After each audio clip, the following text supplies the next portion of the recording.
el sentir, los sentimientos de la gente, de lo que está sucediendo en el país. Se nos quedó pendiente Juan Carlos y Sara Pablo, y ahí terminamos y abrimos, ¿no?, para nuevas preguntas. ¿Qué tal, presidente? Carlos Guzmán de ABA Noticias. 3 preguntas. La primera, si nos puede hablar de lo que usted sabe. Regularmente, como usted nos ha mencionado, un presidente de la República sabe todo lo que pasa en el país. Hace unos días hubo un atentado en contra de Omar García Harfuch, que actualmente funge como secretario de Seguridad Ciudadana de la capital de la República Mexicana, pero se menciona en redes sociales, en corrillos periodísticos, de que él tuvo mucho que ver con Genaro García Luna, que prácticamente la carrera que él tiene se la debe a Genaro García Luna, hoy obviamente involucrado en esta cuestión allá en Estados Unidos. ¿Qué nos puede comentar usted de él? ¿Qué sabe usted de él en cuanto a esta cuestión de inteligencia que tiene el gobierno de México? Y también de las amenazas que hay en contra de otros secretarios, de otros funcionarios públicos. Se menciona al secretario de Relaciones, Marcelo Ebrard. ¿Qué nos puede comentar de ello, por principio de cuentas? Gracias. Bueno,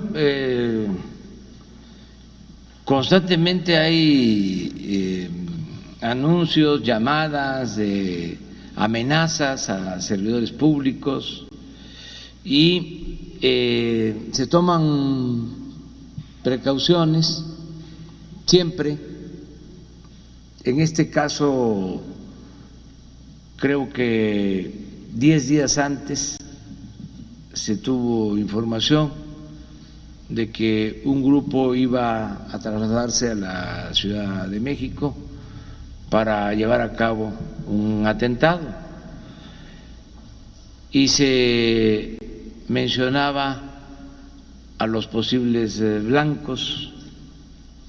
Entonces se dio la instrucción primero de informarles y de cuidarlos, protegerlos.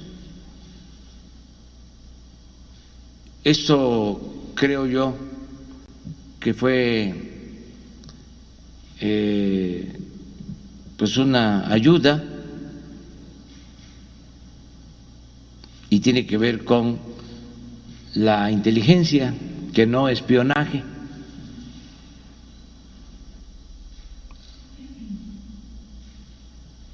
Y por eso creo que no fue más grave la situación, aunque fue algo muy delicado. No puedo decir más que eso acerca de tu pregunta. La segunda tiene que ver con el Infonavit. Durante la gira que efectuó por los estados del centro del país, se dio a conocer por parte de un ciudadano que pidió información pública el caso de Gustavo de Hoyos, una persona que tiene una fundación, encabeza Mexicanos contra la Corrupción, que ha estado en contra de la 4T, ha buscado denostar incluso algunas de las acciones de su gobierno, pero este ciudadano logró tener acceso a información donde este señor cobraba hasta $1 millón mensuales por fungir como consejero en el Infonavit. Usted ha mencionado que se busca erradicar la corrupción del país. Le preguntábamos en las conferencias vespertinas directamente al director de Infonavit si había alguna investigación, aunque sea de oficio, en contra de este señor, que pues $1 millón mensuales, pues prácticamente es, como dirían por ahí, un recordatorio familiar hacia los mexicanos que menos tienen. Usted, ¿qué es lo que contempla hacer para que este tipo de cosas no sucedan más en el país? Que una persona, por sentarse en una silla como consejero, gane hasta $1 millón al mes. Bueno, no tengo información precisa sobre este hecho, pero sí habían prácticas, ¿no?, de abusos, funcionarios públicos, dirigentes sindicales, dirigentes de las organizaciones empresariales que se servían con la cuchara grande. Había mucha corrupción. Por eso enfrentamos una campaña permanente de ataques, porque se está llevando a cabo una transformación. Yo ofrecí desde la campaña que íbamos a desterrar la corrupción, que íbamos a arrancar de raíz ese mal que tanto daña a México, que lo considero el principal problema de México. Sostengo que es la principal causa de la pobreza, de la desigualdad, de la violencia. Entonces, los grupos que vivían al amparo del poder, que medraban, pues están inconformes.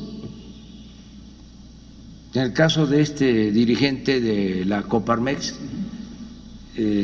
ya nos acusó hasta con el rey de España. Pero hay un dicho en mi pueblo, según el cual cuando pasa algo así, la expresión es por algo será. Entonces, por algo será. Ya no son ellos los que se benefician del presupuesto, ya no se permite que el presupuesto se quede en una minoría. El presupuesto es dinero del pueblo y se le regresa lo más que se puede a la gente, y no se le puede regresar todo porque en los gobiernos corruptos anteriores se endeudó al país y tenemos que pagar intereses de la deuda, y tenemos que destinar recursos a instituciones que se crearon para simular que se combatía la corrupción o que iba a haber transparencia o que se atendía a la gente, y todo eso significa un gasto oneroso, es un aparato burocrático costosísimo, un gobierno que le cuesta mucho al pueblo, un gobierno mantenido y bueno para nada. Y ahí estamos buscando que la mayor parte del presupuesto le llegue de manera directa a la gente y ajustando el aparato burocrático, que no haya el lujo insolente que había. Pero esto pues no les gusta a nuestros adversarios y a sus voceros. Imagínense, si, lo he dicho en otras ocasiones, recibían hasta 1 millón de pesos mensuales algunos columnistas, y ahora pues ya no reciben esa cantidad, no dejan de tener ingresos. Ahora que se vayan preparando, porque estoy buscando la manera de que cooperen, porque el atacarme es para ellos una empresa lucrativa. ¿Cuánto les dan para atacarme? Ganan por eso. Entonces deberían de cooperar en algo,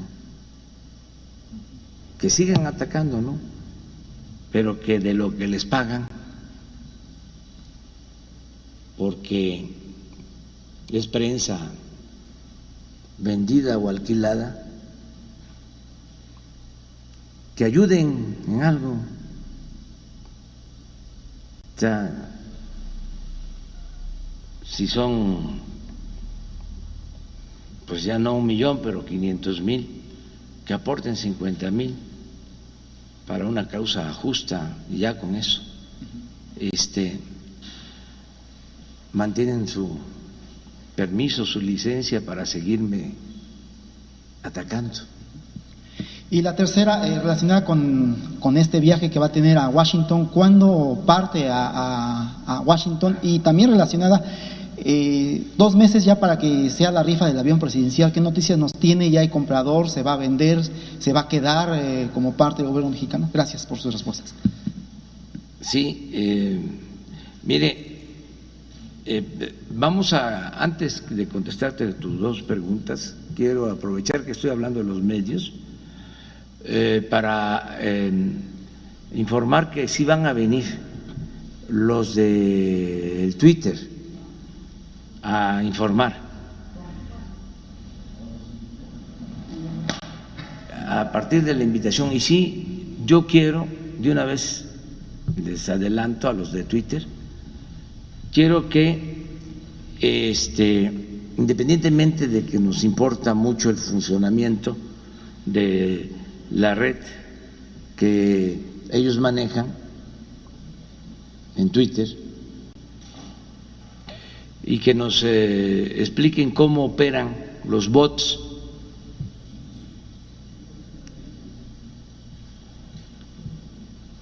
que son personas ficticias, robots, que independientemente de que nos expliquen eso, que es muy importante pues, para todos, yo quiero que ojalá y ese día nos traigan, si pueden hacerlo, en aras de la transparencia, quiénes son sus principales clientes en México y cuánto invierten en Twitter. Que esto incluya a personas físicas y morales, es decir, a ciudadanos, empresarios y a corporaciones, a partidos políticos, para saber quién es quién en la compra de servicios de Twitter. Una lista, si pueden hacerlo, ¿no? Porque como en todo, lo más eficaz es seguirle la pista al dinero. A ver quién aporta más. Acerca de tus preguntas sobre el viaje, ¿no? Voy a ir a Estados Unidos, como ya es sabido. Me voy el martes, un día antes, para estar a tiempo, y el miércoles es el encuentro con el presidente Donald Trump.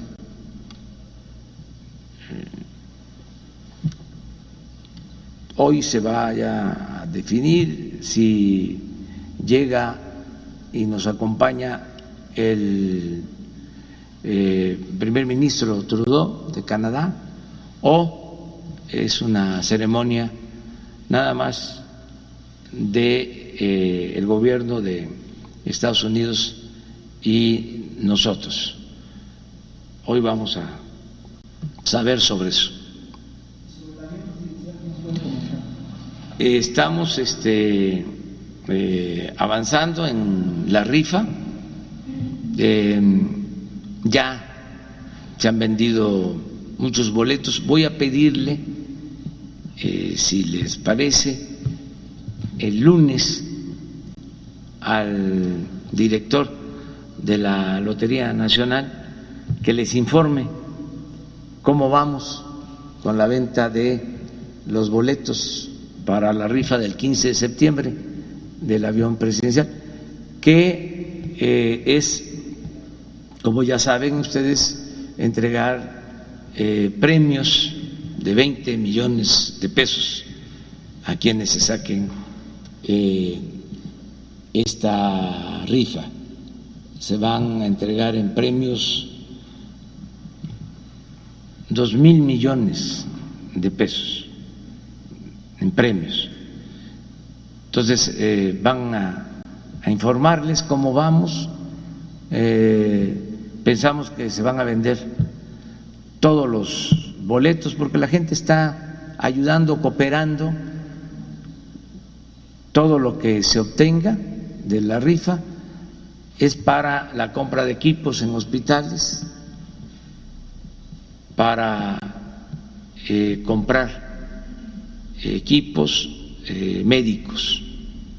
Así se definió desde el principio, desde antes de la pandemia y ahora con más razón, para que dejemos muy bien equipados todos los hospitales. Ese es el propósito. Y el avión tiene ofrecimientos, o sea, hay ofrecimientos para la compra del avión, pero como vino la pandemia, todo se detuvo. De todas maneras, le voy a pedir también al director de Banobras, a Jorge Mendoza, que venga el lunes y que explique cómo va lo de la venta del avión, de todos los aviones y de los helicópteros, y cuándo regresa el avión, ¿sí? Si no se va a vender, cuándo va a regresar y se le va a entregar a la Fuerza Aérea para que lo siga manteniendo, porque constantemente se le está dando mantenimiento hasta que se venda. Pero independientemente de que si se venda o no el avión, si sale el comprador de acuerdo al avalúo, porque se podría vender pero rematarlo, y eso no se quiere, tiene que ser en el precio del avalúo. De todas maneras, con la rifa pues vamos a obtener ya recursos suficientes. Sara. Preguntarle sobre el caso de Guanajuato. Hay información que indica que este ataque, esta masacre en este centro de rehabilitación fue cometida por el Cártel Jalisco. ¿Ustedes qué informaciones revisaron en el Gabinete de Seguridad? También preguntarle sobre Guanajuato, ¿qué dato tiene? Porque dijo que sí iba a hacer una investigación porque habían liberado a todos los integrantes del cártel de Santa Rosa de Lima, incluida la mamá del Marro, que había sido detenida. ¿De quién había sido la responsabilidad? ¿Qué es lo que tiene hasta el momento? Pues es algo que se está investigando todavía. Pues son hechos muy lamentables porque a mansalva se asesina a jóvenes que están en estos centros de rehabilitación. Hay varias versiones de que en los centros de rehabilitación están también pues representantes de las bandas de delincuentes que no están registrados legalmente, que están promovidos por la misma delincuencia, como sea, son crímenes, ¿no?, inaceptables, horrendos. ¿Quién lo hizo? También se está haciendo la investigación. Sigue habiendo en Guanajuato un problema serio, grave. Vamos a continuar nosotros ayudando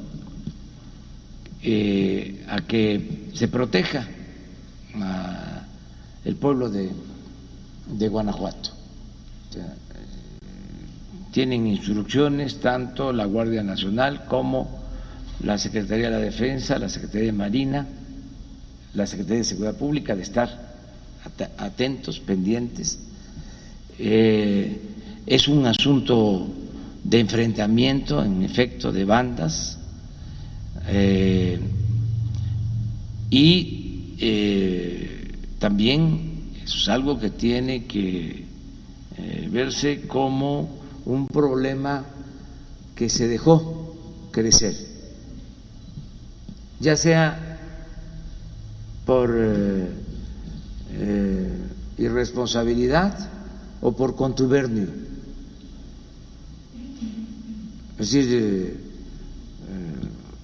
o se omitió o se toleró,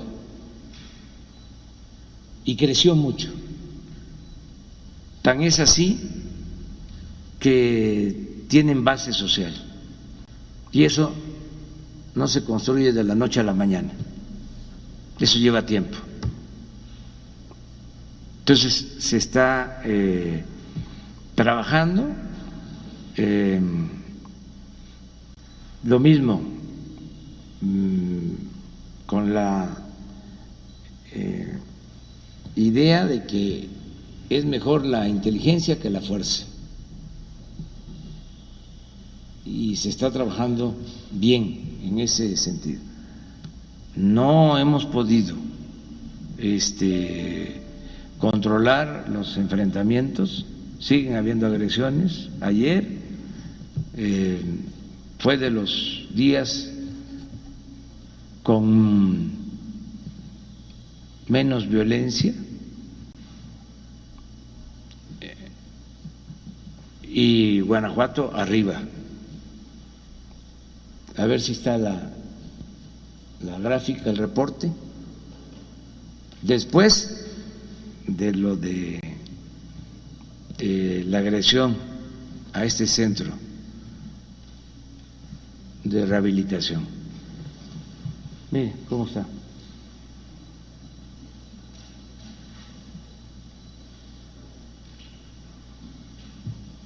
Tres estados sin homicidios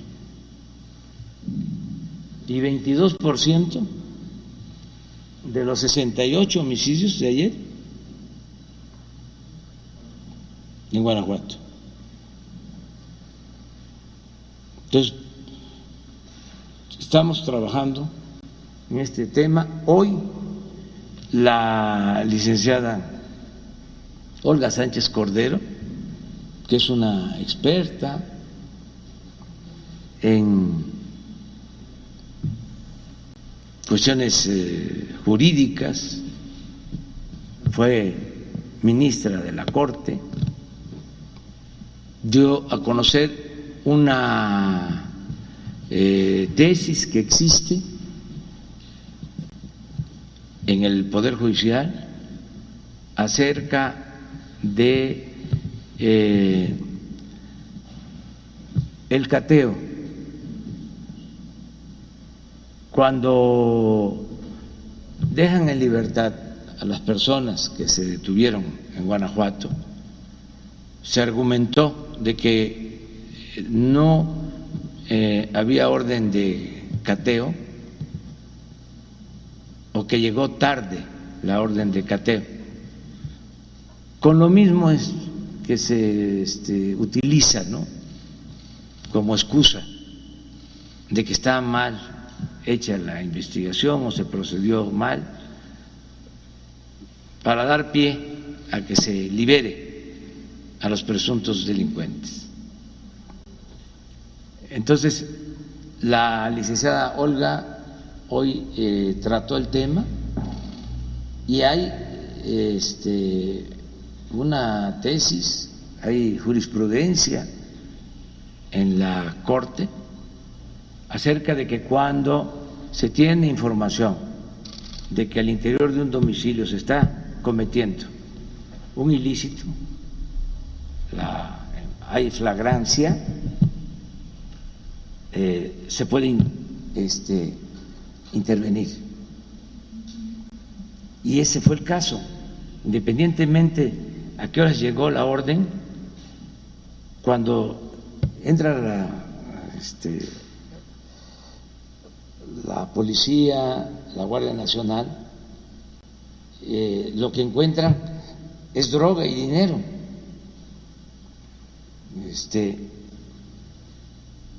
Y sin embargo, aplicó otro criterio. Entonces, hoy que ella en la mañana hace, la licenciada, una exposición sobre el tema, le pedí que de manera respetuosa, porque se trata de un poder independiente, autónomo, se envíe por escrito a el presidente de la Suprema Corte, que es a la vez presidente del Consejo de la Judicatura,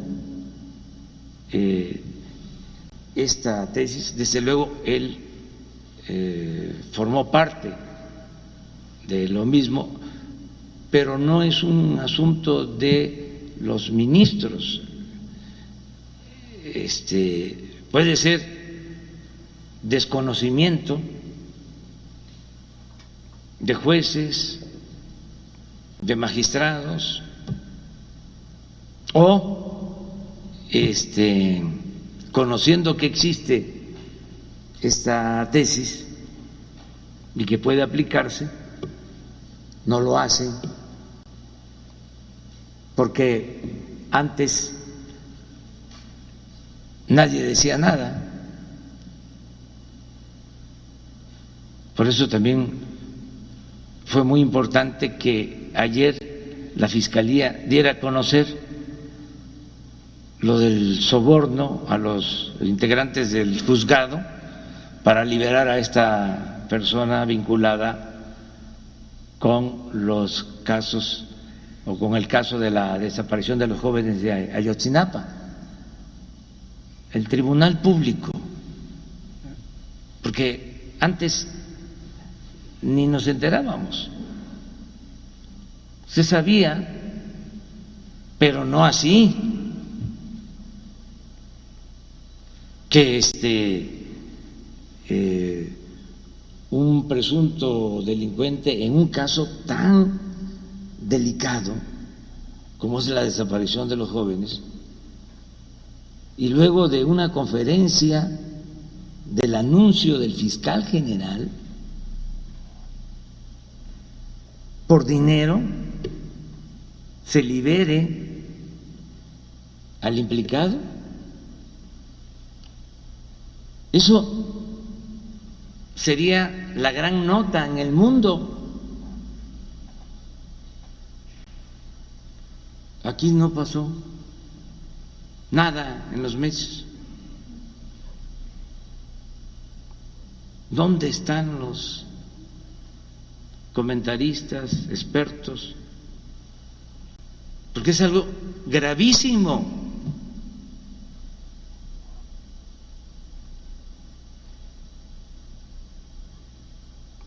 Es como la noticia de que va a venir o aceptó ser extraditado porque va a cooperar con la Fiscalía el señor Lozoya. Silencio.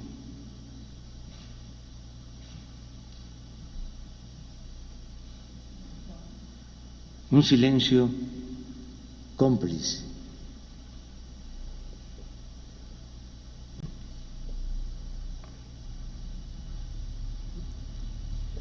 Cuando imagínense que venga este señor y que diga, pues yo entregué dinero o recibí porque entregué dinero a todos estos personajes, o porque me lo pidieron, me lo ordenaron, para llevar a cabo ciertas acciones.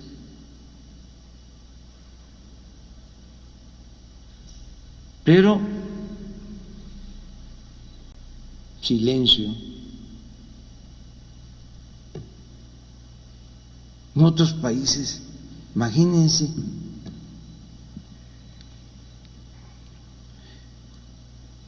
este asunto tiene que ver, entre otros, con el caso Odebrecht,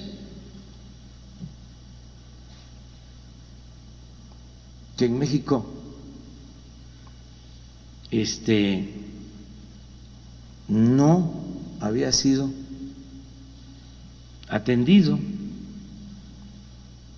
¿Cómo creen que me voy a quedar callado y no voy a expresar que la Comisión de la Transparencia, el Instituto de la Transparencia, una de sus resoluciones fue mantener en secreto el caso de Odebrecht? El Instituto de la Transparencia.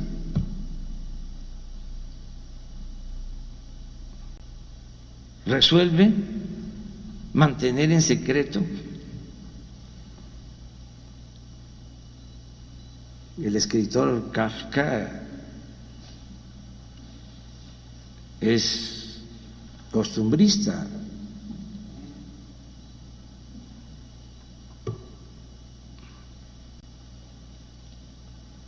Es surrealismo puro.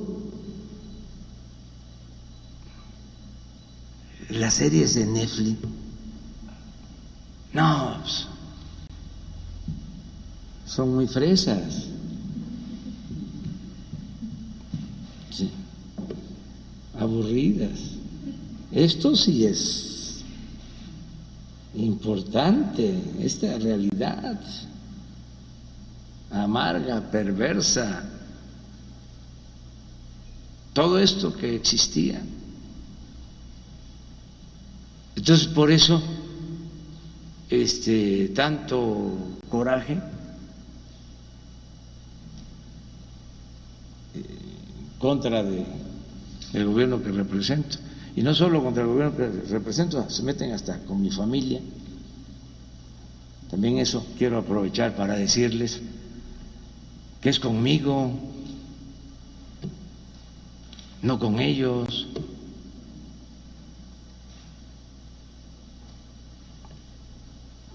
Mi esposa no va a ser candidata a nada.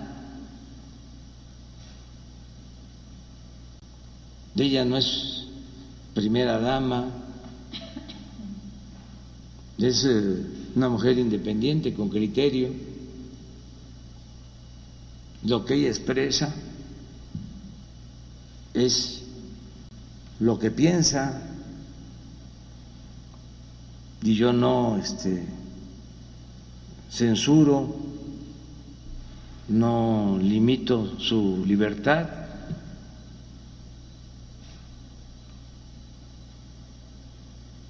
Porque pues la han emprendido contra ella, desde luego contra mi hijo.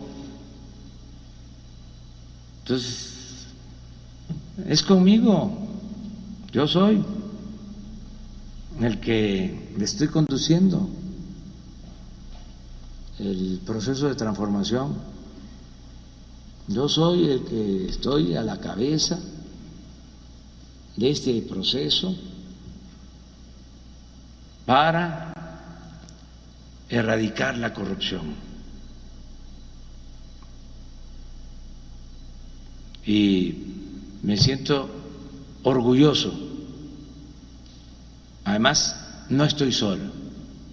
Somos millones de mujeres, de hombres que estaban hartos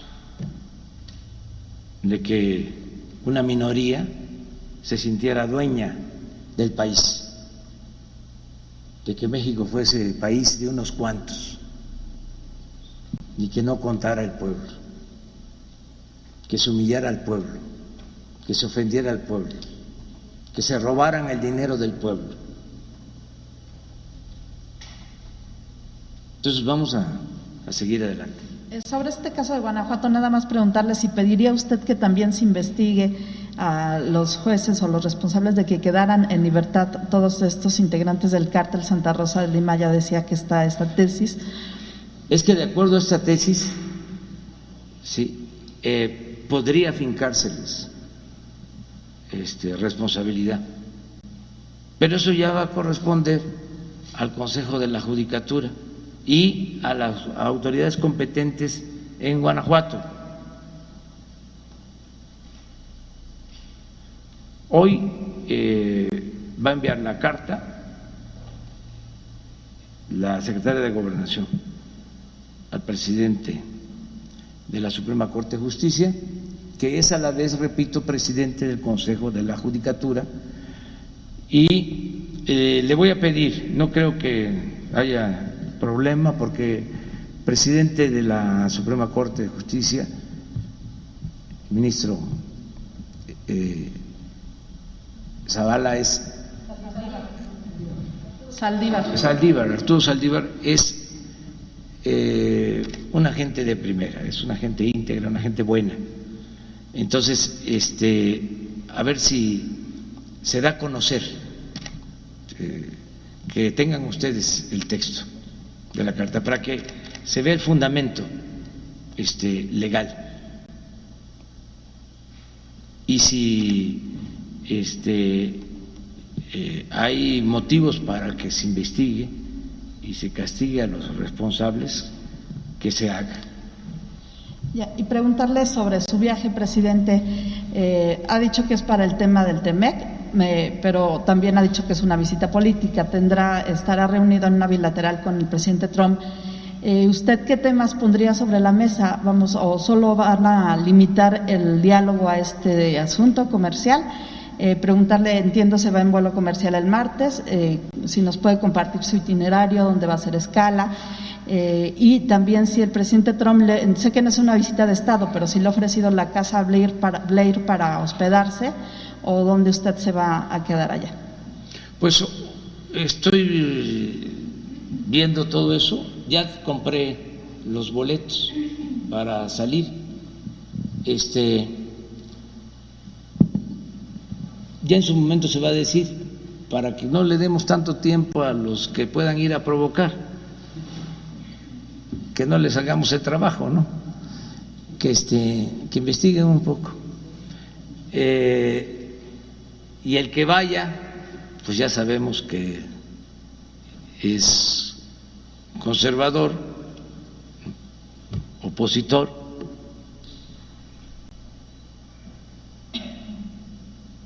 y sí vamos a salir el martes para estar un día antes del encuentro. Eso es lo que está ya establecido.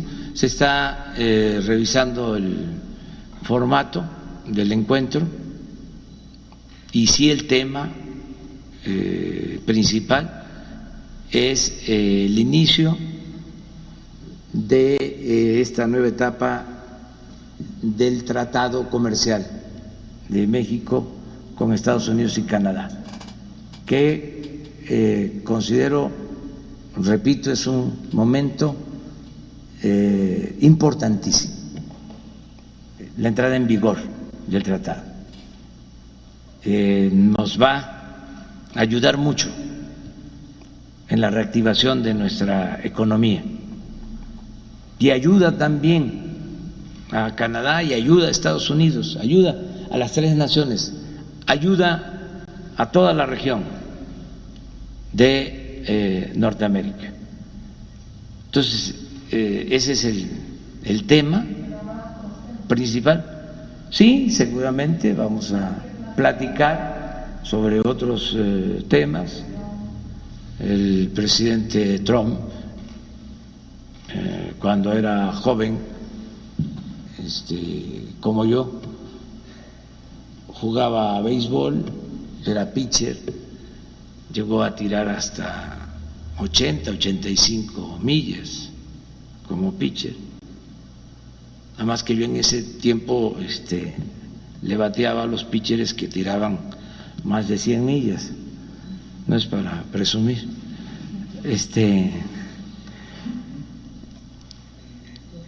Entonces podemos hablar del béisbol, podemos hablar de muchas cosas, de todo sin confrontación, porque es un encuentro político, porque la política, entre otras cosas, se inventó para evitar la confrontación, la guerra. Entonces es una relación amistosa y de trabajo. ¿Le ofreció su hospedaje en la casa de Ley, en la casa de Ley, en la casa militar? Tengo entendido de que están reparando la casa o algo así y ofrecieron pagarnos el hospedaje en un hotel. Yo estoy pensando dónde me voy a quedar porque tengo amigos también allá. También, por ejemplo. Pero ya, poco a poco. En el tema del COVID, había una versión de que les habrían pedido que se hicieran algunas pruebas, su staff más cercano. ¿Usted esto es real o no? La Casa Blanca no ha solicitado esta prueba para Creo que está en el protocolo y vamos a cumplir todos los protocolos como sí se la va a hacer la prueba. Lo tenemos que hacer. Si hace falta, sí. O sea, sí está en el protocolo y sí se la tendría que hacer, no me queda muy claro. Todavía no sabemos, pero si está en el protocolo, desde luego que sí. O sea, no me niego. Pero no les han comunicado a estas alturas. Todavía sería ya un se poco está viendo, tarde, ¿no? Se está analizando eso. Bueno, Sí. Pero todo sin ningún problema, o sea, no tenemos nada que ocultar y vamos también con la frente en alto, como representante de un gran pueblo y de un gran país.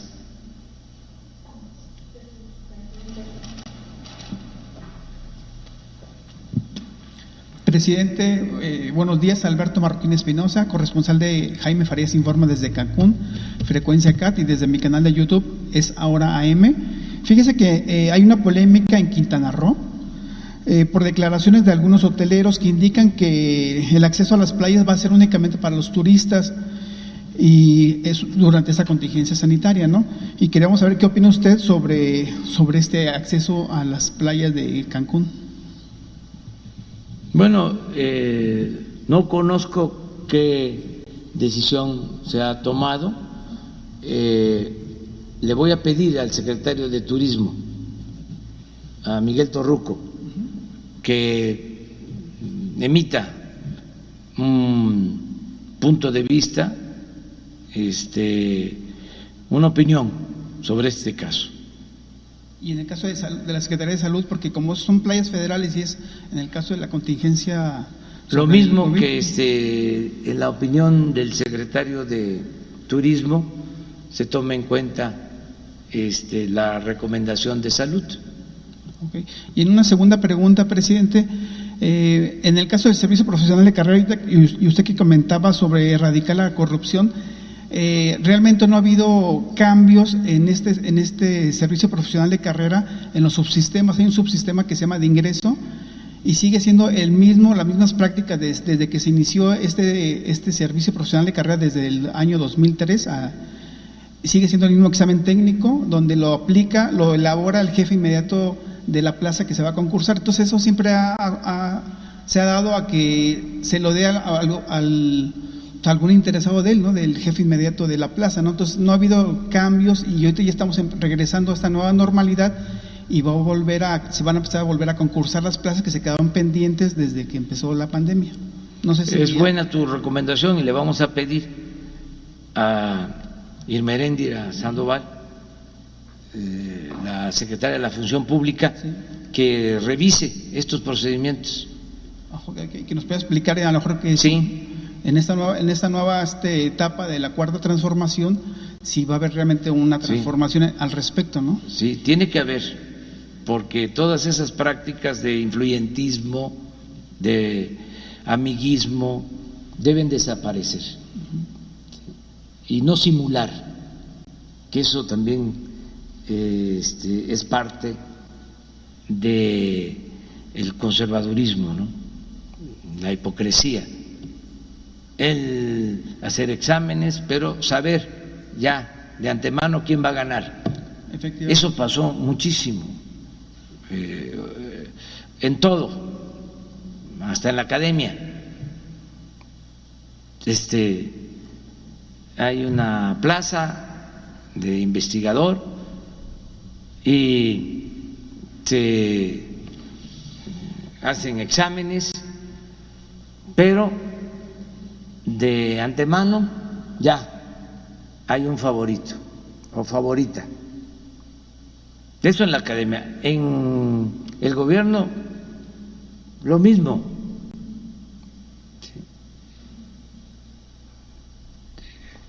En todo es así y tiene que profesionalizarse y hacerse con honestidad todo el proceso de selección de los servidores públicos. Entonces, pero sí hay que revisarlo. Muchas gracias.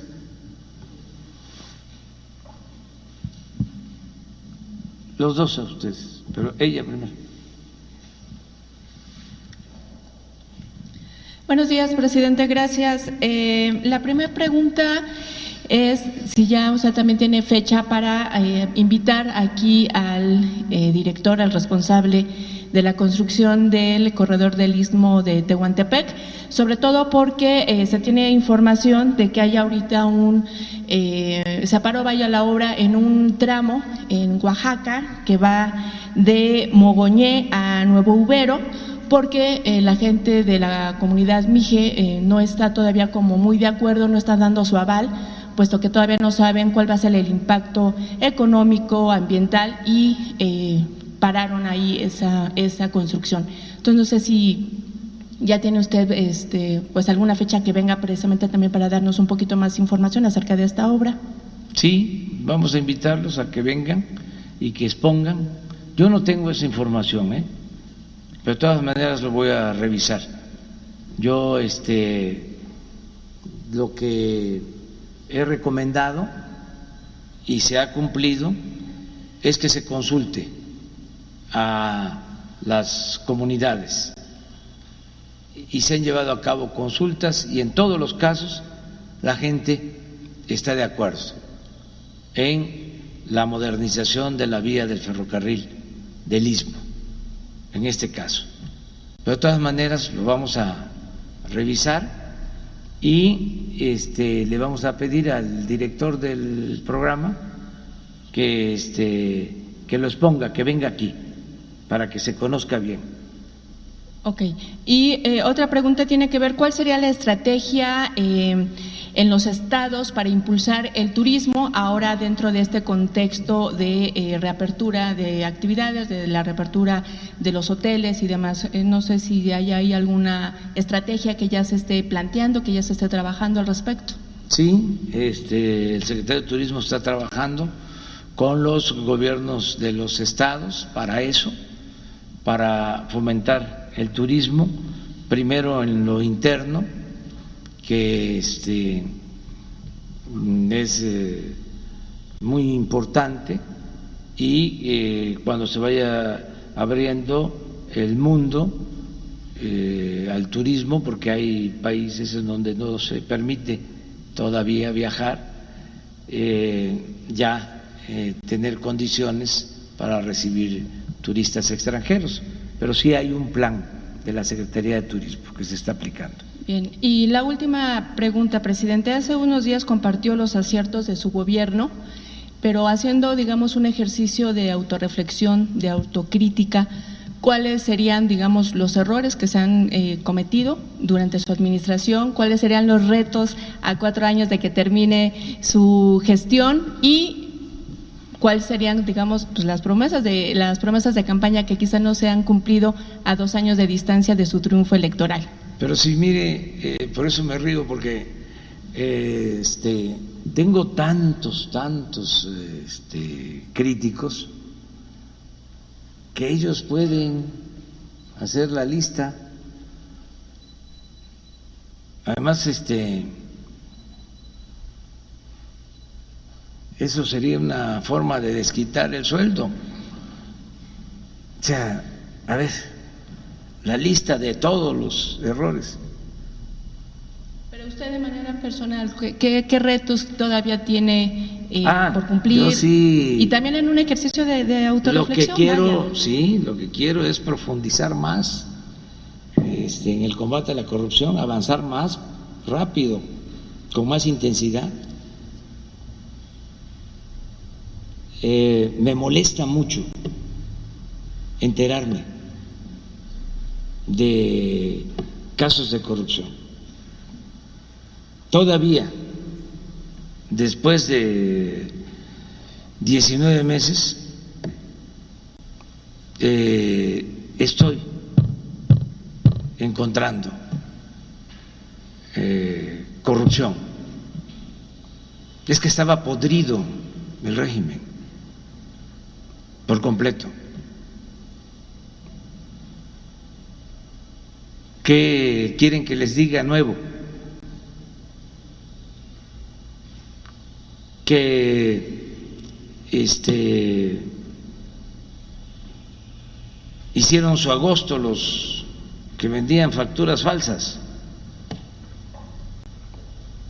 ¿Qué quieren que les diga nuevo? Que se mantenía hasta hace unos días el contrabando de diésel.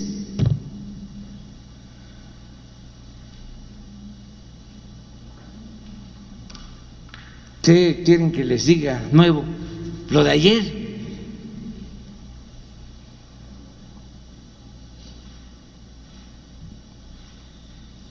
¿Qué quieren que les comente nuevo? Que muchos de estos expertos en medios de comunicación, formadores de opinión, pagaban impuestos con facturas falsas.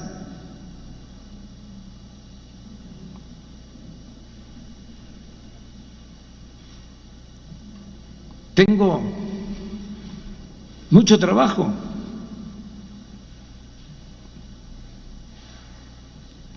Es limpiar y limpiar y limpiar y limpiar, pero no hay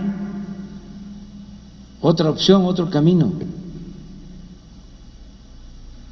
Tenemos que erradicar la corrupción, tenemos que purificar la vida pública. Solo así se va a lograr el renacimiento de México. Entonces me dices, ¿qué me falta? Eso. Por eso me puse de plazo el 1 de diciembre, que ya para entonces ya van a quedar sentadas las bases para la transformación. ¿Y promesa de campaña que se haya quedado en el tintero? Muy poco. De los 100 compromisos que hice cuando tomé posesión, he cumplido 90. Me faltan muy pocos. Fíjense lo que me pasó, les comento. Viene la crisis y la costumbre era de que se pidiera créditos para rescatar a las empresas, ¿no? Al estilo FOAPROA, como me lo pidieron algunos, o plazos para pagar los impuestos. Entonces, ante la caída posible en la recaudación, la depreciación del peso, la crisis económica, y sin apostar a endeudarnos, me planteo, vamos a reunir todos los recursos que están dispersos en fondos, en fideicomisos, para devolver ese dinero a Hacienda y así aminorar la pérdida de ingresos y poder salir adelante sin endeudarnos. Entonces, elaboramos un decreto para recoger los fondos y se desata, ¿no?, la oposición, incluso al interior del mismo gobierno, porque no todos en el gobierno están pensando en la transformación.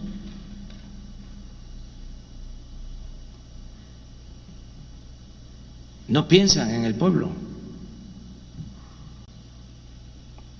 O sea, el individualismo avanzó mucho en el periodo neoliberal. El egoísmo, el no pensar en el prójimo, el no pensar en los demás. Entonces, oposición de todos. Y hablaba yo de los 100 compromisos.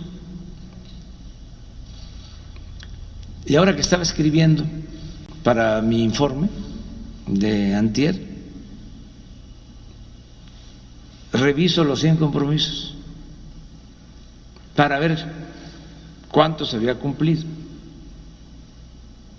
de los 100 compromisos. Y sí, como 90 y los otros están en proceso. Pero uno de esos compromisos, el 37, es precisamente reunir los recursos de fondos y de fideicomisos para evitar el manejo discrecional y transparentar todo el dinero público. Ahí está. Todo lo que estamos haciendo es lo que hemos postulado, y hay cosas que estamos haciendo que las hemos planteado desde hace años. Combate a la corrupción desde mis primeros libros. yo tomé la decisión de salirme del PRI en 1983.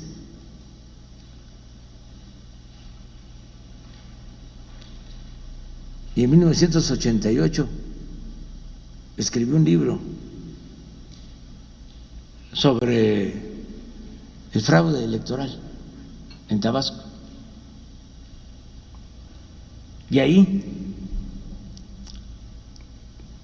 en 88, 89, hablo de que voy a continuar la lucha porque la democracia es lo único que puede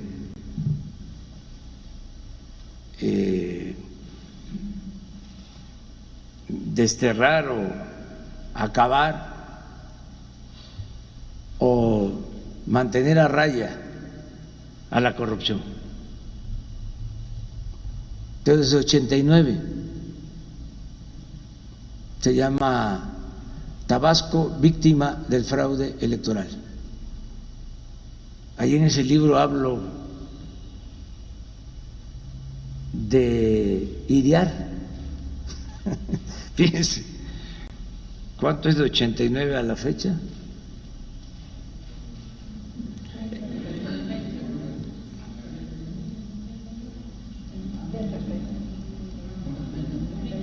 ...31 años... del columnista del Financiero, que me ataca un día sí y el otro también, porque ahí describo de lo que fue a hacer a Tabasco cuando yo era candidato. Lo mandaron de un periódico a hacer unas crónicas y desde luego a favor de el régimen. Entonces, son muchos años. Entonces, ¿qué otra cosa? Pues el que sigamos adelante. Afortunadamente no me he enfermado, eso también es importante.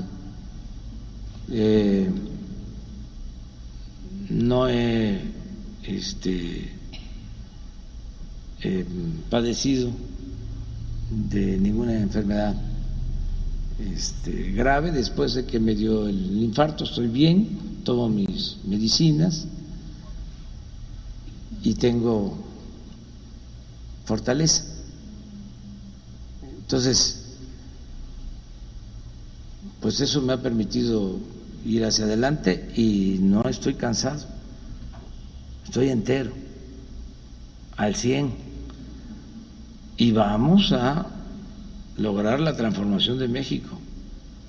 Y es un timbre de orgullo transformar el país, y muchos están ayudando. Imagínense, ¿quién se lo va a perder? Hay veces que pasa el tiempo, siglos, y no sucede nada. Imagínense lo que pasó durante los 3 siglos de dominación colonial. Todo plano. Y ahora nosotros tenemos la dicha enorme de estar en la cresta de una ola de transformación. Lo que vamos a poder contar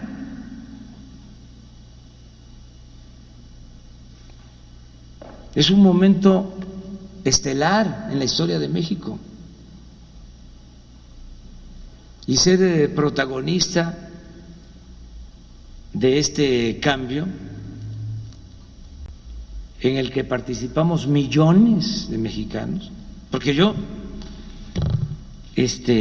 no sería nada ya me hubiesen destruido políticamente hablando, si no contara yo con el apoyo de millones de mexicanos. Ese es un movimiento de todos, la victoria fue de todos. Hay muchos que empezaron esta lucha, que se nos adelantaron, que fueron precursores, muchos que todavía viven, que lucharon desde antes que nosotros.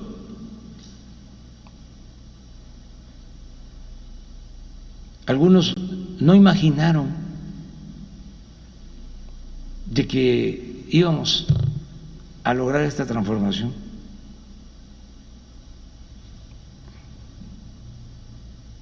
Era de cuando se triunfó, pellízcame para ver si es cierto. Vean nada más lo que ha pasado en los últimos meses, los cambios. ¿Cuándo se habían visto tantas cosas? Entonces somos, en ese sentido, afortunados.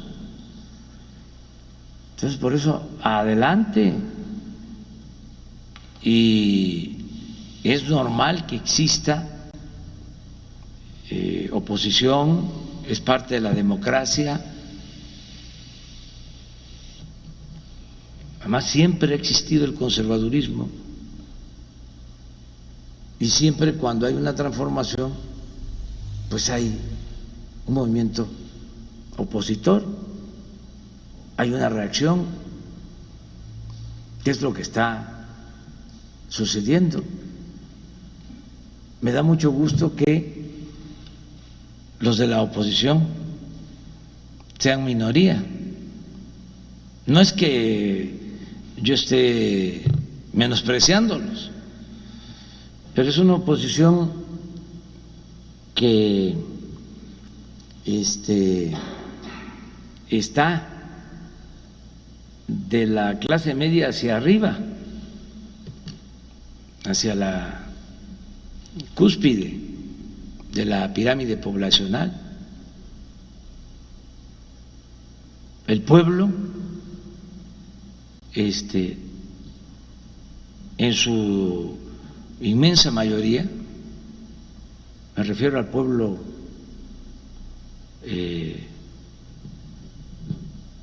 de abajo, no está oponiéndose al gobierno. Es un caso interesantísimo,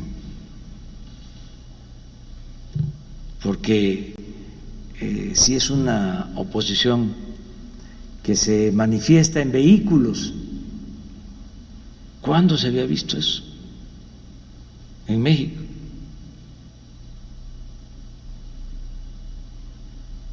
Porque en Chile la oposición conservadora salía a las calles con cacerolas, pero acá es en carro y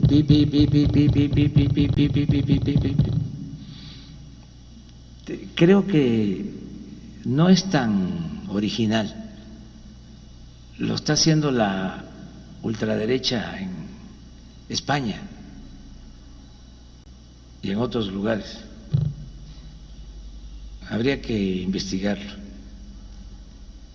¿De dónde salió eso de las manifestaciones en coches? Pero tienen todo su derecho de hacerlo.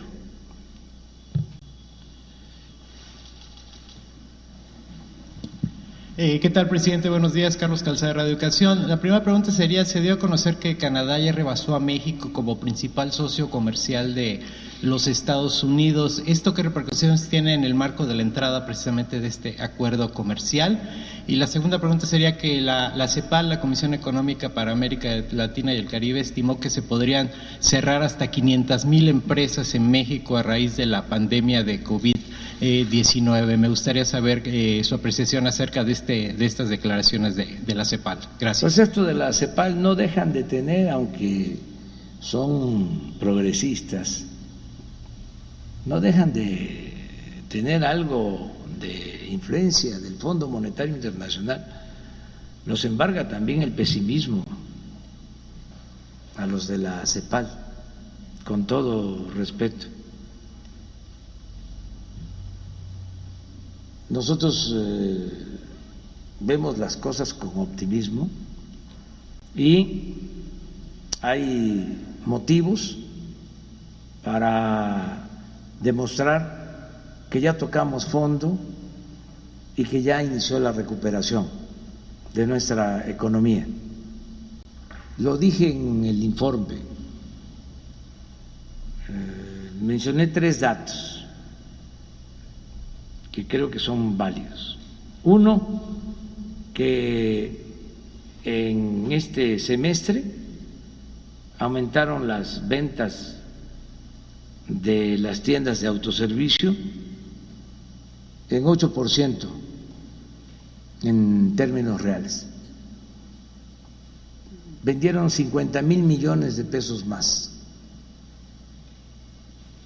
que lo que vendieron en el semestre del año pasado, a pesar de la pandemia.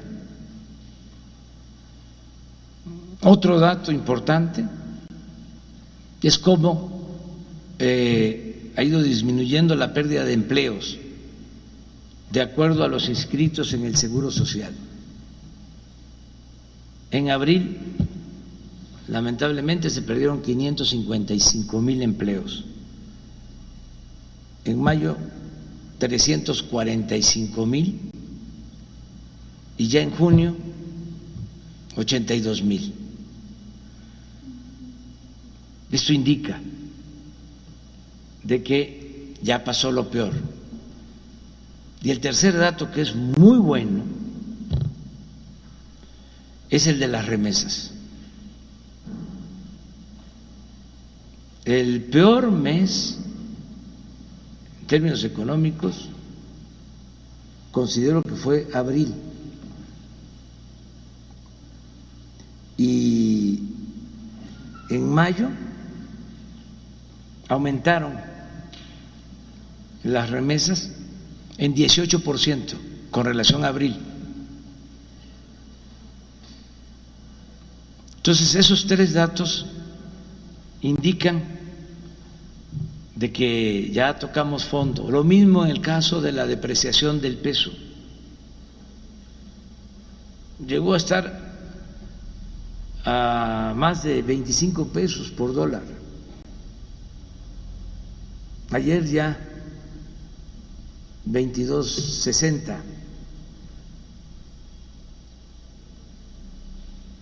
Y espero que baje, es decir, que se aprecie el peso. Entonces ahí vamos. Eso es por lo que señala la CEPAL. Nuestro pueblo es muy luchón, es muy trabajador, el pueblo de México. Es de los pueblos más trabajadores del mundo. Es un pueblo extraordinario. Por eso hemos resistido todas las calamidades. Y por eso estoy optimista. Y vamos a salir adelante. Y la otra pregunta. Sobre que Canadá rebasó a México como principal socio comercial de los Estados Unidos. Sí, pero es transitorio. Es por esta pandemia que se cerraron plantas en México. Sobre todo nosotros tenemos pues una relación con Estados Unidos muy integrada a la industria de la maquiladora y en especial a la industria automotriz, a la industria de autopartes, y todo se paró. Entonces eso es lo que llevó a que nos desplazara a Canadá en la relación con Estados Unidos. Pero todavía viene la recuperación, y con el tratado no solo se va a mejorar México, se va a mejorar también la situación en Canadá y en Estados Unidos, porque es la integración económica de una región del mundo muy importante. Es una estrategia para fortalecernos mutuamente. Entonces, ese es el motivo del viaje. Hay elementos nuevos en el tratado, dos, por ejemplo, importantísimos. Primero, el que haya más componentes de nuestros países en todo lo que se produzca, que los insumos que se utilicen para la fabricación de mercancías sean producidos en los tres países. O sea, que sea más alto el componente de insumos que se requieren en la elaboración de todas las mercancías de exportación. Eso es muy importante. Y lo otro, la cuestión laboral. El que no haya desventajas en cuanto a salarios, en cuanto a condiciones laborales, que se busque igualar, hacer uniforme, aunque sea en un proceso, la situación laboral de México con la de Estados Unidos y de Canadá, por las diferencias tan marcadas que existen entre lo que gana un obrero de la industria automotriz en México y lo que gana un obrero de la industria automotriz en Estados Unidos o en Canadá. Llega a ser hasta 8 o 10 veces más. Entonces, eso ya está en el nuevo tratado. Y ya por último, presidente, quisiera saber si a raíz de los hechos en Irapuato el gobernador de esa entidad se ha comunicado con usted, y si es así, si llegaron a algún acuerdo o algún... Hay comunicación con la secretaria de Gobernación y tiene instrucciones de mantener la coordinación y el apoyo con las autoridades locales, el secretario de Seguridad, Alfonso Durazo.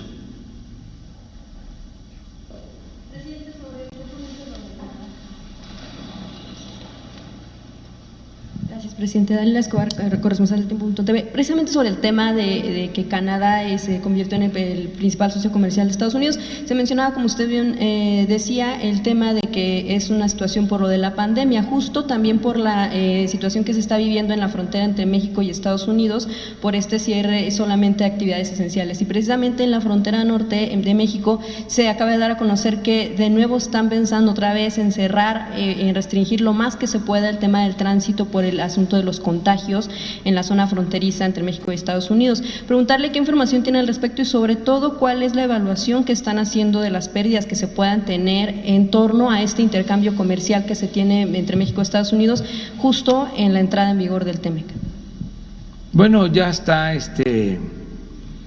descontado de que van a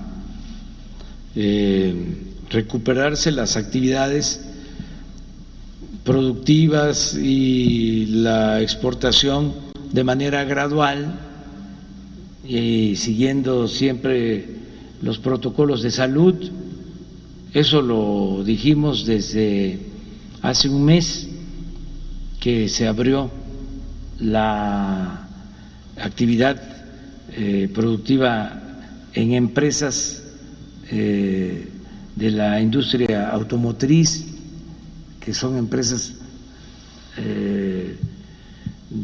que están ubicadas en el norte, ¿sí? Muchas empresas de autopartes que forman parte de las cadenas productivas que nos vinculan a Estados Unidos o a Canadá. Entonces se abrieron, se están llevando a cabo protocolos de salud y también se dijo que si había rebrotes y no se cumplía con las medidas sanitarias, se tenía que dar marcha atrás y cuidar a la población y cuidar a los trabajadores. Y es lo que se está haciendo. En el caso de Sonora y en el caso de Tamaulipas, se tomaron medidas para que se cumpla lo que está pactado acerca de solo permitir el tránsito en actividades esenciales. Eso es un acuerdo que tenemos con el gobierno de Estados Unidos. Se mantiene el mismo acuerdo, es decir, no varía. Lo que se está haciendo es ahora por parte de el gobierno Sonora, que lo solicitó y está totalmente de acuerdo la Secretaría de Relaciones Exteriores, y lo mismo creo en el caso de Tamaulipas, es cuidar la frontera para que se cumplan las normas establecidas, pero no son cambios en lo que se pactó. Se hablaba de filtros, entonces no se van a agregar medidas a las que ya hay. Pues para cumplir de que el tránsito se dé solo en el caso de actividades esenciales. O sea, ¿no se estaba cumpliendo? En algunos casos no. O sea, y se va a hacer más estricto en eso. Y en segundo lugar, ahora que pues va a Estados Unidos, si bien ya se lo preguntaban, pero preguntarle si no considera, sobre todo con la situación que se está dando en torno a la seguridad en el país, si no consideran que es tiempo de hablar, ahora que tendrá la oportunidad de estar con el presidente Donald Trump, de hablar del tema del tráfico de armas. Sí, hay muchos temas. Imagínense que yo le pregunte al presidente Trump o que le solicite que nos ayude para saber todo lo que pasó en el operativo de Rápido y Furioso. Hay muchos temas. ¿Cómo fue que permitieron en ese tiempo la entrada de armas? Además, sin darlo a conocer. ¿Cómo lo permitió el gobierno de Estados Unidos? ¿Cómo lo permitió el gobierno de México? Temas hay muchos, pero nos vamos a enfocar en el orden del día. El tema básico es el de la entrada en vigor del Tratado de Libre Comercio, porque nos ayuda a las tres naciones por la recesión económica mundial. Tenemos que pensar en la reactivación de la economía. Y es en esta región del mundo en donde después de la pandemia o en los tiempos de la pandemia está entrando en vigor un tratado para impulsar la actividad económica y el comercio y desde luego la creación de empleos. Nada más imaginen, con todo respeto, que siempre las comparaciones son odiosas, pero imagínense qué va a hacer la Unión Europea.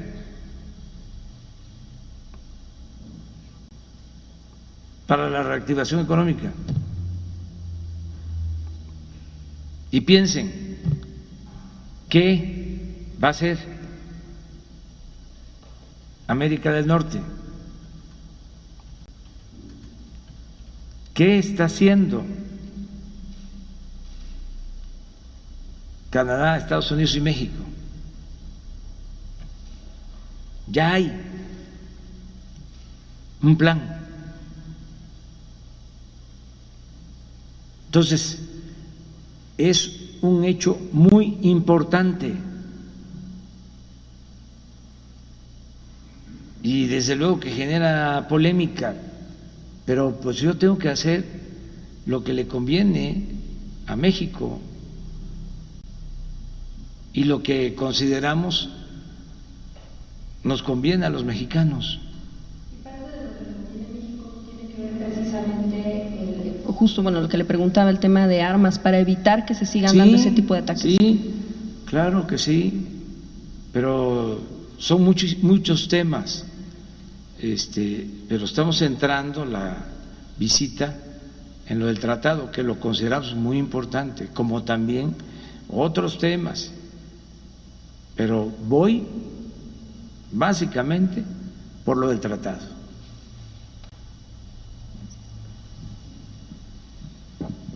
A ver, allá atrás.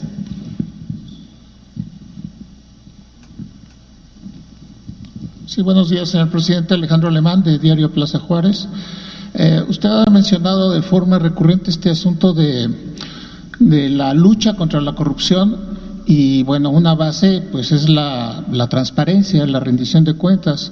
Sin embargo, aquí lo que observo y le quiero preguntar es este tema de un ataque constante al Instituto Nacional de Acceso a la Información, que es producto de una negociación, de una deliberación política de muchos años y que se creó junto con la Ley Nacional de Transparencia. Entonces, en lo que acaba usted de mencionar de que el instituto cerró el acceso para el asunto de Odebrecht, la base es la Fiscalía. La Fiscalía General de la República fue la que argumentó que era un asunto de seguridad nacional y que por lo tanto no podía darse a conocer esa información. Luego entonces el instituto calificó esa reserva que puso la Fiscalía y fue que se cerró, pero no fue un asunto del instituto. Y en el mismo sentido también de transparencia, que es un elemento fundamental para la democracia y para la lucha contra la corrupción, está el Sistema Nacional de Anticorrupción, que está articulando las distintas instituciones, la Auditoría Superior de la Federación, los tribunales, en fin, la idea es que se articule para que pueda haber un mejor control una mejor lucha anticorrupción y yo creo que esas son situaciones que deben de salirse adelante más que estar pensando en desmantelar instituciones. Muchas gracias. Pues yo discrepo de tu punto de vista, de luego lo respeto. Yo pienso que todas estas instituciones se crearon como parapeto para simular de que se iba a combatir la corrupción, de que iba a haber transparencia, y fue precisamente en el tiempo en que se crearon estas instituciones en que hubo más corrupción.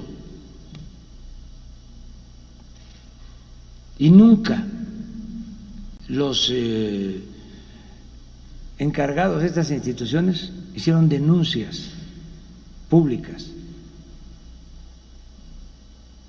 porque, entre otras cosas, se creaban estas instituciones y los funcionarios eran bien atendidos, bien tratados, con sueldos elevadísimos. No era gente con convicciones, con principios, gente honesta, sino cuidaban el cargo,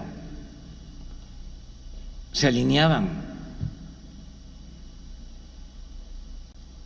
Entonces, vamos a aceptar, como dicen los abogados, aceptando sin conceder, de que la Procuraduría dice se mantiene en reserva este asunto de Odebrecht. Eso le notifica al Instituto de la Transparencia. Y el Instituto de la Transparencia lo acata, lo avala. ¿Para qué sirve?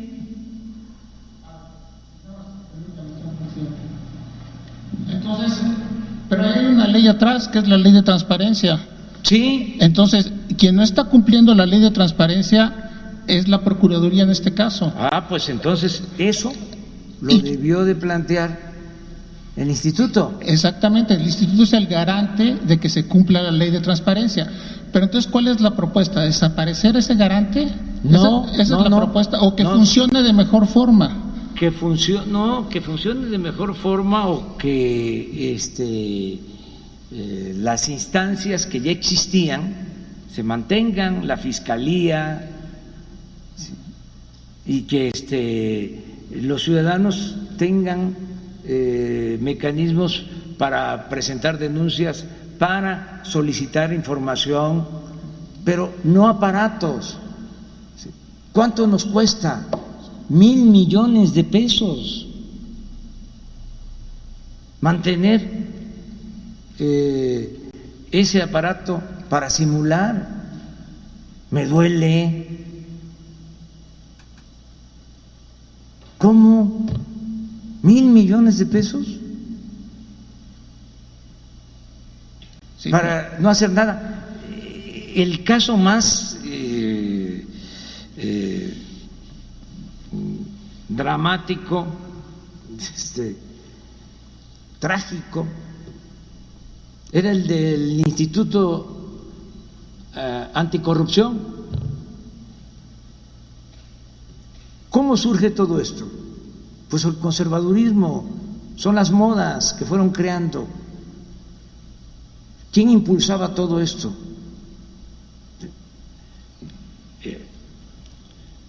Los periódicos conservadores. Reforma era uno de los principales impulsadores de esto. Déjame terminar porque es muy interesante. Echan a andar con la llamada sociedad civil, entre comillas, lo que antes se llamaba pueblo, que se apropiaron la representación de todo el pueblo, la llamada sociedad civil. Echan a andar todas estas medidas de simulación, porque no tocaban a los de arriba, a sus patrocinadores. Esos seguían sin pagar impuestos, esos seguían saqueando a sus anchas, en contubernio con las altas autoridades. A Salinas de Gortari no lo tocaban, al contrario, le aplaudían. A Zedillo lo mismo, a todos. Nos dejaron la deuda del FOBAPROA y nadie cuestionó nada en los medios. Tenían control casi absoluto de los medios de comunicación. Pero bueno, el absurdo, empiezan a promover esto nuevo, el Instituto Anticorrupción y resulta que la corrupción no era delito grave. ¿Cómo tienes un instituto anticorrupción si no vas a poder meter a la cárcel a los corruptos? Porque van a tener la posibilidad de salir bajo fianza. ¿Por qué antes de echar a andar toda esta estrategia, toda esta simulación faramaya, no modificaron la Constitución? ¿Cómo fue que se quitó de que la corrupción podía ser delito grave? ¿Cuándo? En la época de Salinas, 1994. ¿Fue casualidad el quitarlo del Código Penal? ¿O fue deliberado? Yo sostengo que fue deliberado. ¿Quiénes eran los abogados que manejaban el legislativo? Todos los representantes de los grupos de intereses creados en el país. ¿Quiénes son los abogados más ricos del mundo? Los abogados mexicanos. Me refiero a la élite de los abogados. Hay unos abogados que están inmensamente ricos y no por su talento, sino por sus agarraderas, por su influyentismo, por su manejo político. Llegaron a tener hasta cargos.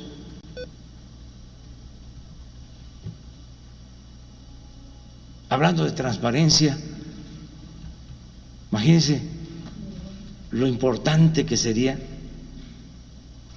que nos dijeran cuánto tienen estos abogados.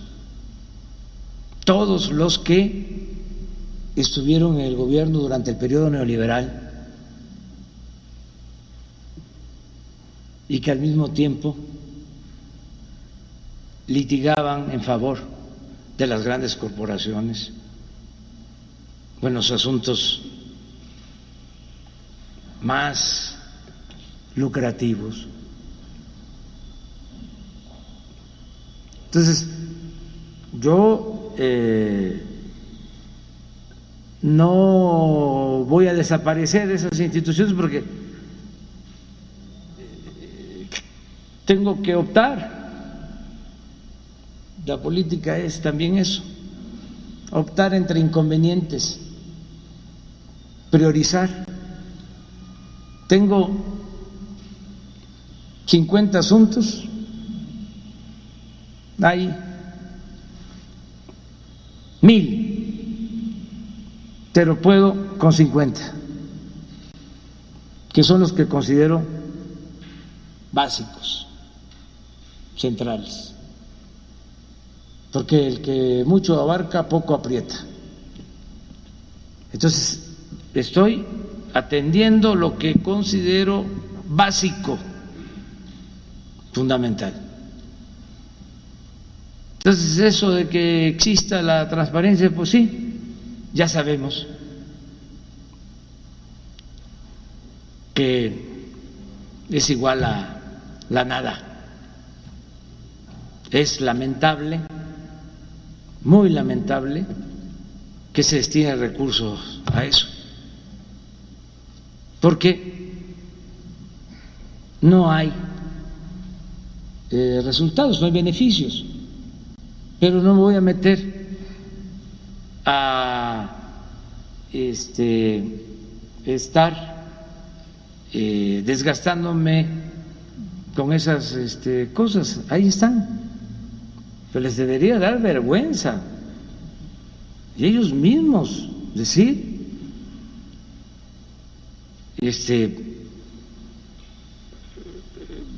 vamos a llevar a cabo nosotros una reforma aquí, vamos a ajustar nuestra estructura, que no le cueste al pueblo 1,000 millones, vamos a reducir el costo a la mitad.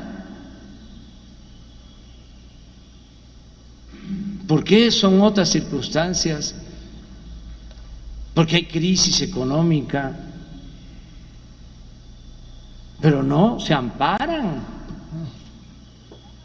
Cuando se planteó que nadie ganara más que el presidente, se ampararon muchos de estos organismos autónomos y se decía antes, es que si no se les paga bien, se van a corromper. No, es que el que gana más de la cuenta ya tiene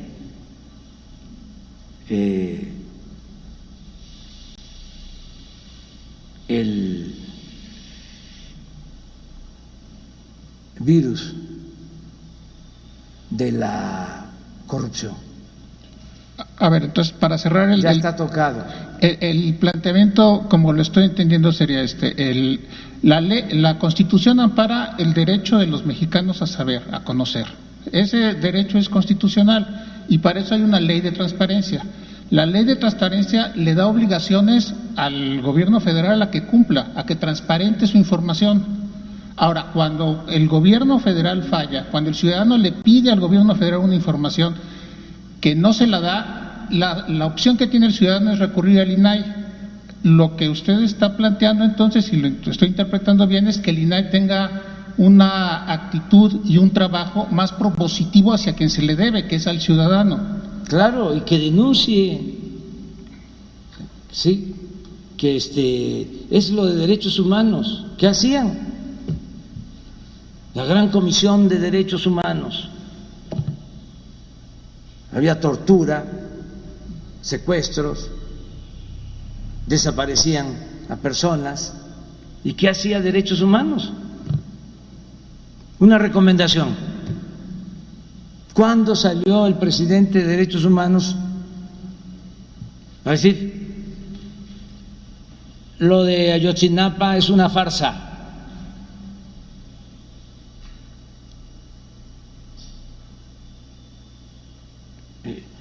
Fabricaron lo de Ayotzinapa. Eso no es lo que sucedió.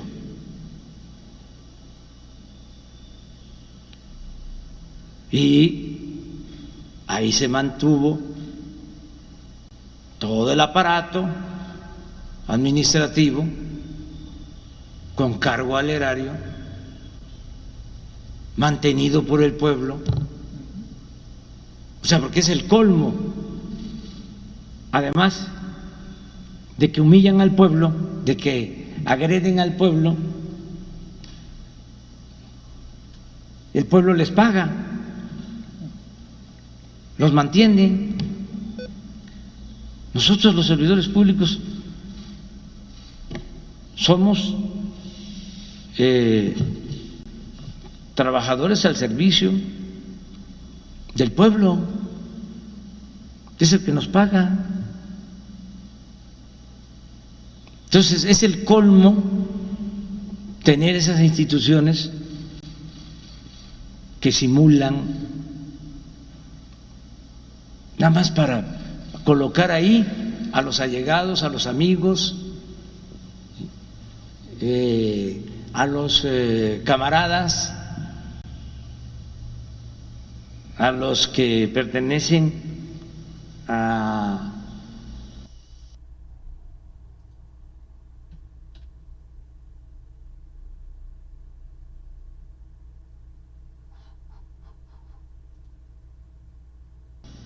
famoso cambio del 2000, se llenaron las instituciones, bueno, crearon nuevas direcciones, las llamadas direcciones adjuntas. Y a ver,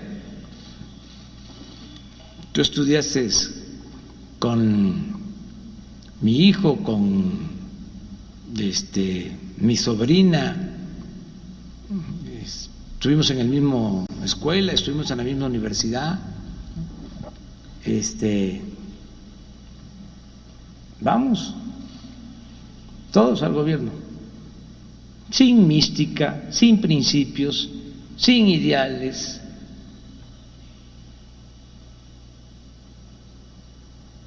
Ahora estamos buscando pues que el gobierno esté al servicio de los ciudadanos, pero no es quitar la función.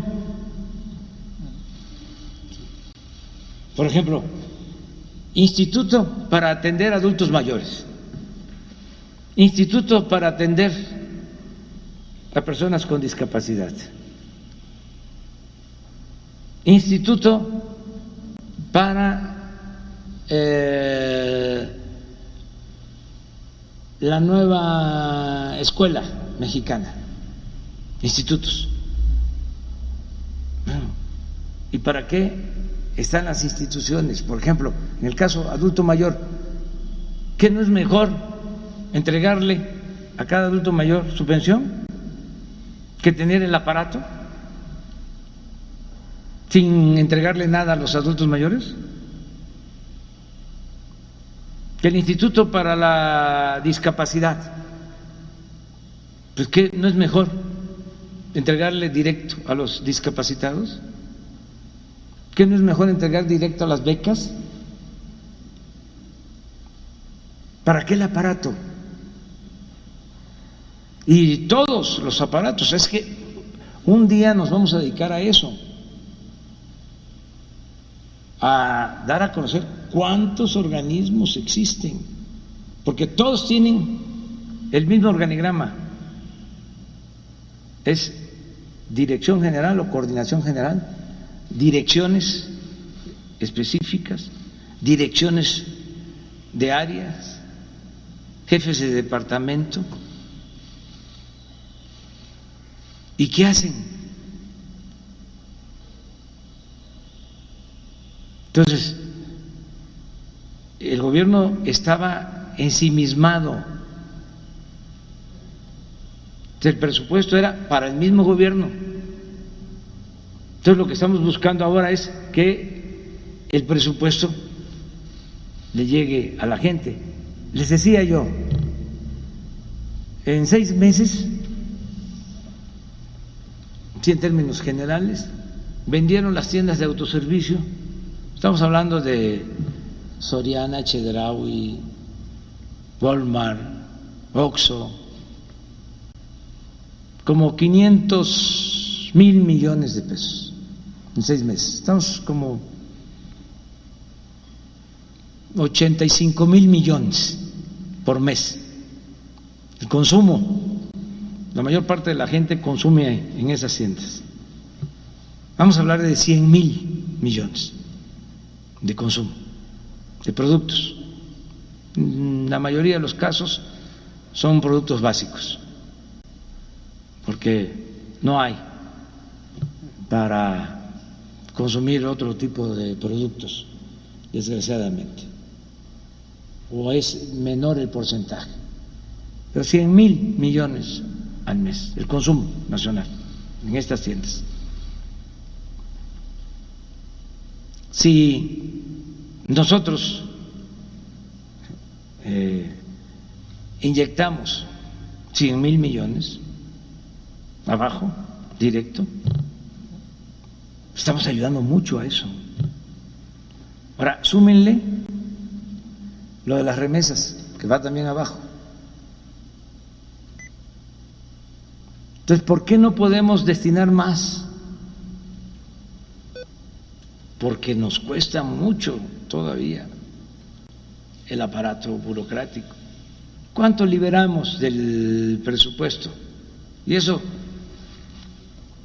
que se están destinando recursos como nunca, de manera directa, 750,000 millones este año. Entonces, quisiera yo más, ¿Y de dónde sale o de dónde podría salir? De aumentar impuestos. No. ¿De endeudar al país? No. ¿De apretarnos el cinturón con la austeridad republicana y ajustar el aparato burocrático? Sí. Además, dentro de eso, cuidar no despedir a los trabajadores. Porque lo otro que hacían era que hablaban de ajustes y siempre le pegaban abajo. Arriba seguían los excesos, sueldos elevadísimos y toda la parafernalia del poder. Entonces, la mecánica nuestra va en otro sentido, no es dejar sin protección a la gente, no es que no haya transparencia. Fíjense lo que hacemos aquí, garantizamos el derecho a la información todos los días. ¿Cuántas cosas transparentamos? Y no solo lo que yo informo, lo que ustedes dicen, preguntan, exponen libremente. Entonces, vamos hacia adelante. Les propongo que Gracias. Nos vamos a ver el lunes.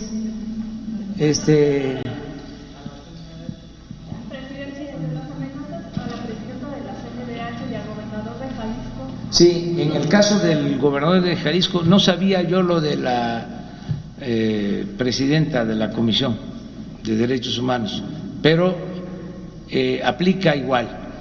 Hoy di instrucciones en el Gabinete de Seguridad de que se establezca comunicación con el gobernador de Jalisco y que, de acuerdo a lo que él considere, nosotros ayudemos en su seguridad, que nosotros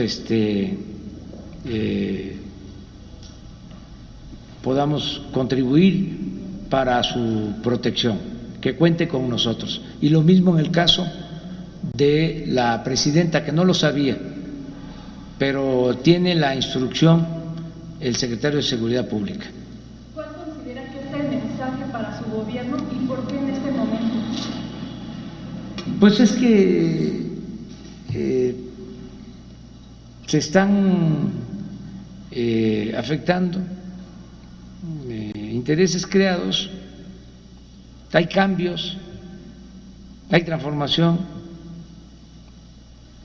y hay algunos que se sienten afectados, pero esto es normal cuando hay una transformación. Y está muy claro, no pactamos con la delincuencia, ni con la delincuencia común, ni con la delincuencia organizada, ni con la delincuencia de cuello blanco. Y tampoco hacemos acuerdos en lo oscurito con el gobierno de Estados Unidos y con sus agencias. Y otra cosa que también es muy importante, no protegemos a unos para perseguir a otros.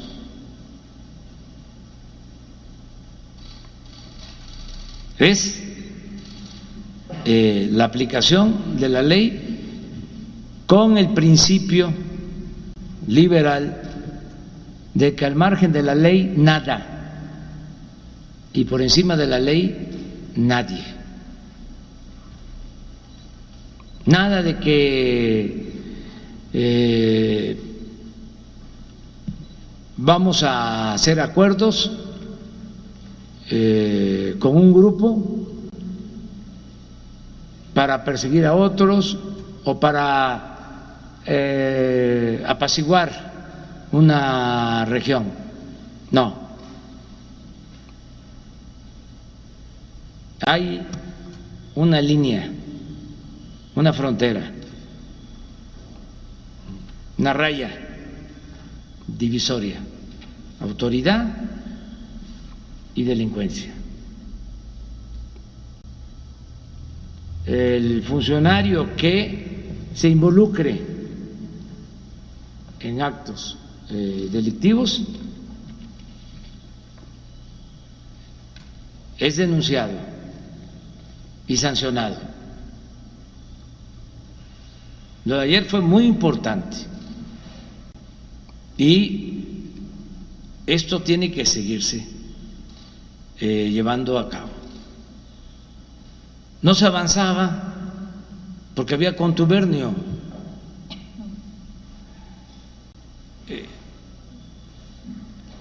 Mandaban los de las bandas.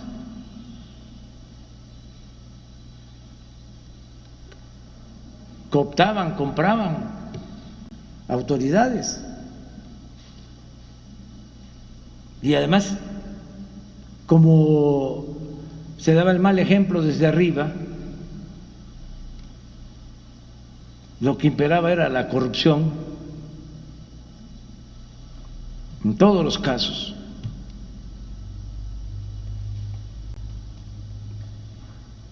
Por eso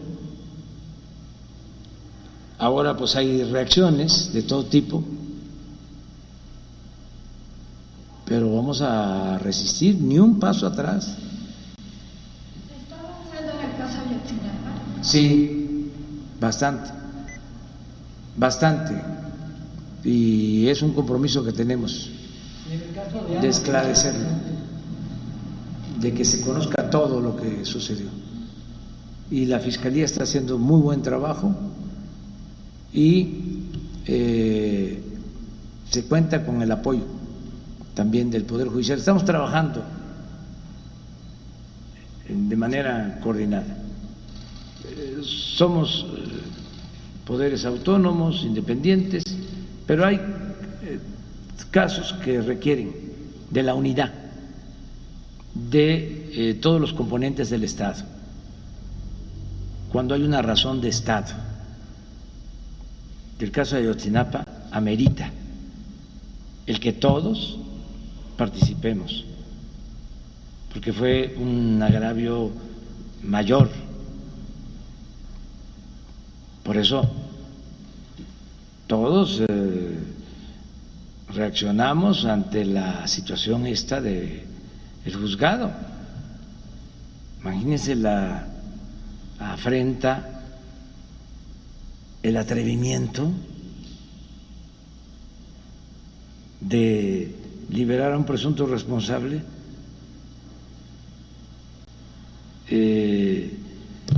después de que el fiscal general hace la denuncia. ¿A qué nivel? ¿A qué grado de descomposición se ha llegado?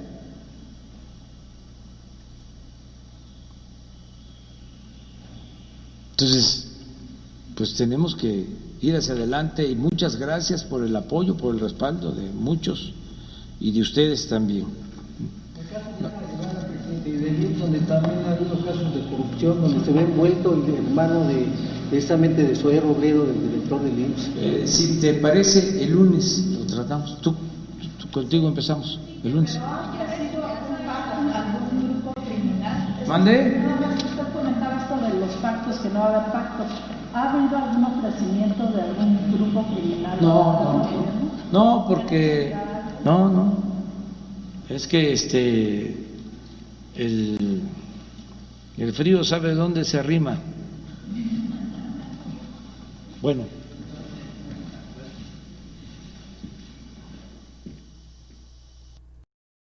Radio Ciudad, medio de los grupos de la ciudadanía agradece que nos hayas acompañado en esta transmisión en vivo. Te invitamos a seguir con nuestra programación y acceder a los podcasts de nuestros programas ingresando a la página web www.radiosuperacionsmc.com. Te invitamos a que nos envíes tus saludos, complacencias, opiniones, sugerencias a nuestro correo electrónico radiosuperacioncmc@gmail.com. Radio Superación te invita a descargar nuestra app y así acompañarte musicalmente en tu dispositivo móvil o fijo. Ingresa a nuestra página web www.smc.tv.